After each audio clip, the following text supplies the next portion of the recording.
ओम नमः शिवाय। ओम नमः शिवाय। ओम नमः शिवाय। ओम नमः शिवाय। श्री शिव महापुराण के अंतर्गत महात्म्य सुनने के पश्चात अब हम विद्येश्वर संहिता से श्री शिव महापुराण की कथा को प्रारंभ कर रहे हैं। आप सब लोगों का मंगल हो, अच्छा हो, आपका भविष्य उज्जवल हो, भगवान के चरणों में प्रेम बने। सर्वप्रथम प्रयाग में सूत जी से मुनियों के प्रश्न हैं, उसकी कथा। श्री पुराण पुरुषोत्तमाय नमः। श्री गणेशाय नमः। आद्यंत मंगलमजात समान भावम मार्यम तमीशमज राम रमात्मदेवम पंचाननं प्रबल पंच विनोदशीलम संभावये मनसि शंकरमं विकेशम। जो आदि और अंत में नित्य मंगलमय है, जिनकी समानता अथवा तुलना कहीं कोई कर ही नहीं सकता, जो आत्मा के स्वरूप को प्रकाशित करने वाले परमात्मा हैं, देवता हैं, जिनके 5 मुख हैं और जो खेल ही खेल में अनायास जगत की रचना, पालन और संहार तथा अनुग्रह एवं तिरोभाव रूप 5 प्रबल कर्म करते रहते हैं, उन सर्वश्रेष्ठ अजर अमर ईश्वर अंबिकापति भगवान शंकर का मैं मन ही मन चिंतन करता हूँ। व्यास जी कहते हैं, जो धर्म का महान क्षेत्र है और जहाँ गंगा यमुना का संगम हुआ है, उस परम पुण्यमय प्रयागराज में जो ब्रह्मलोक का मार्ग है, सत्य व्रत में तत्पर रहने वाले महातेजस्वी महाभाग महात्मा मुनियों ने एक विशाल ज्ञान यज्ञ का आयोजन किया। उस ज्ञान यज्ञ का समाचार सुनकर पौराणिक शिरोमणि व्यास जी के शिष्य महामुनि श्री सूत जी वहां मुनियों का दर्शन करने के लिए आए। सूत जी को आते देख वे सब मुनि उस समय प्रसन्नता से खिल उठे और अत्यंत प्रसन्न चित्त से उन्होंने उनका विधिवत स्वागत सत्कार किया। तत्पश्चात उन प्रसन्न महात्माओं ने उनकी विधिवत स्तुति करके विनय पूर्वक हाथ जोड़ करके कहा, सर्वज्ञ विद्वान रोमहर्षण जी, आपका भाग्य बड़ा भारी है। इसी से आपने व्यास जी के मुख से अपनी प्रसन्नता के लिए संपूर्ण पुराण विद्या प्राप्त की है। इसलिए आप आश्चर्य स्वरूप कथाओं के भंडार हैं। ठीक उसी तरह जैसे रत्नाकर समुद्र बड़े बड़े सारभूत रत्नों का आगार है। तीनों लोकों में भूत, वर्तमान और भविष्य तथा और भी जो कोई वस्तु है, वह आपसे अज्ञात नहीं है। आप हमारे सौभाग्य से इस यज्ञ का दर्शन करने के लिए यहाँ पधार गए हैं और इसी ब्याज से हमारा कुछ कल्याण करने वाले हैं, क्योंकि आपका आगमन निरर्थक नहीं हो सकता। हमने पहले भी आपसे शुभाशुभ तत्व का पूरा पूरा वर्णन सुना है, किंतु उससे तृप्ति नहीं होती। हमें उसे सुनने की बारंबार इच्छा होती है। उत्तम बुद्धि वाले सूत जी, इस समय हमें एक ही बात सुननी है। यदि आपका अनुग्रह हो तो गोपनीय होने पर भी आप उस विषय का वर्णन करें।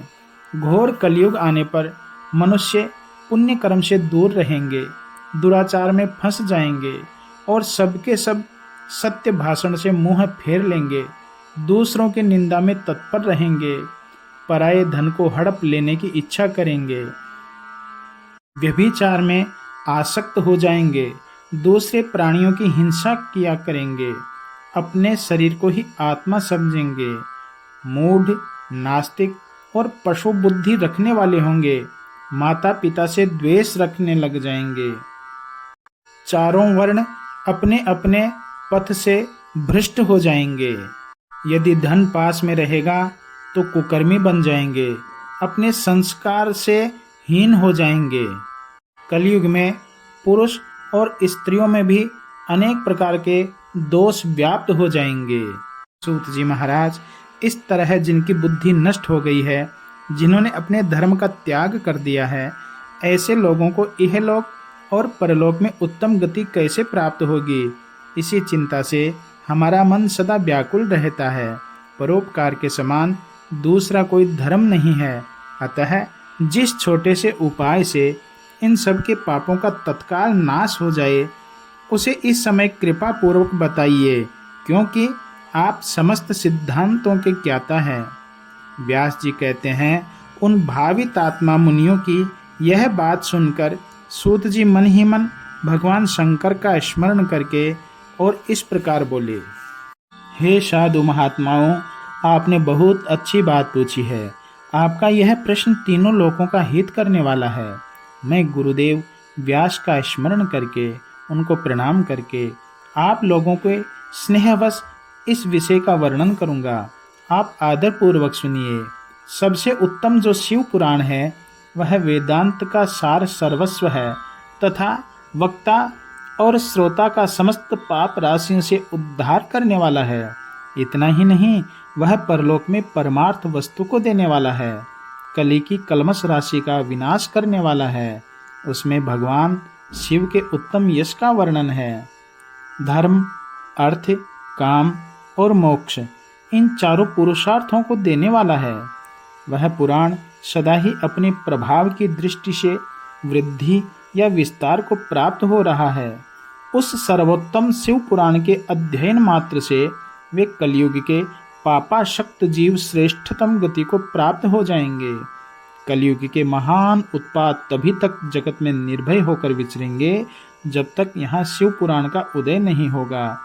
इसे वेद के तुल्य माना गया है।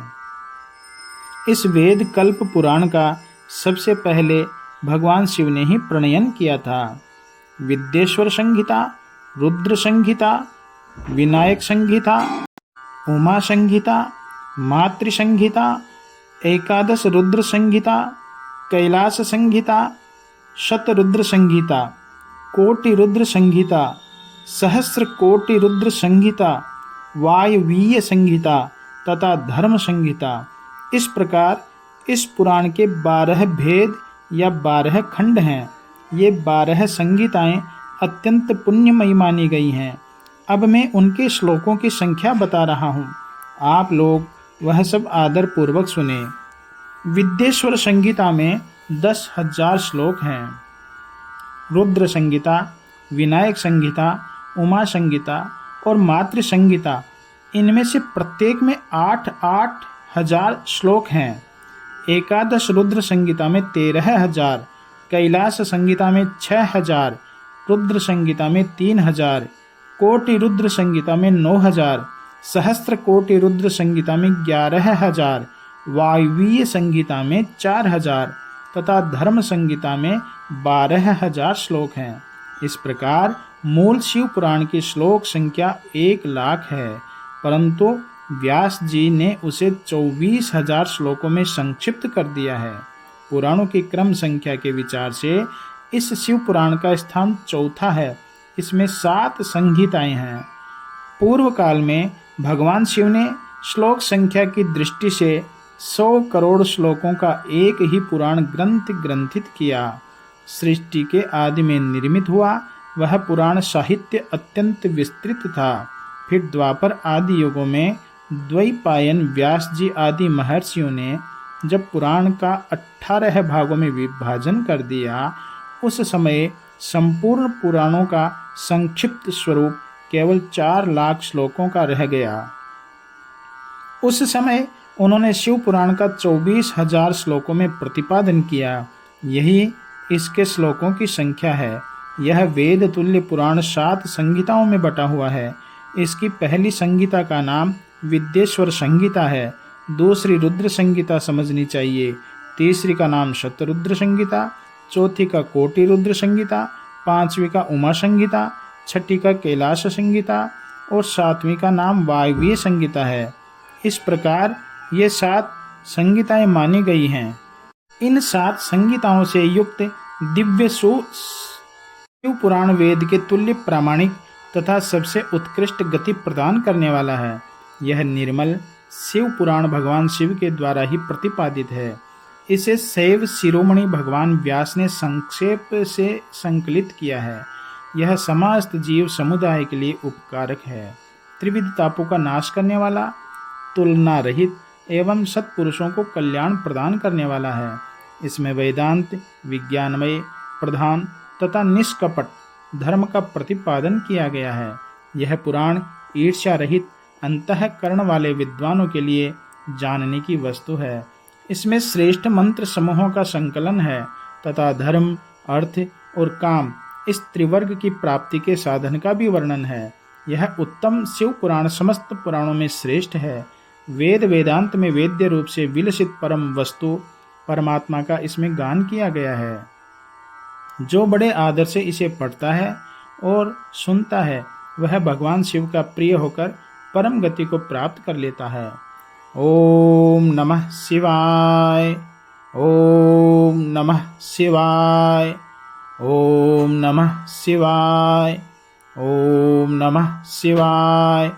ओम नमः शिवाय। आज छठवें दिन की शिव पुराण की कथा समापन हुई। भगवान शिव आप सब पर कृपा बनाए रखें। ओम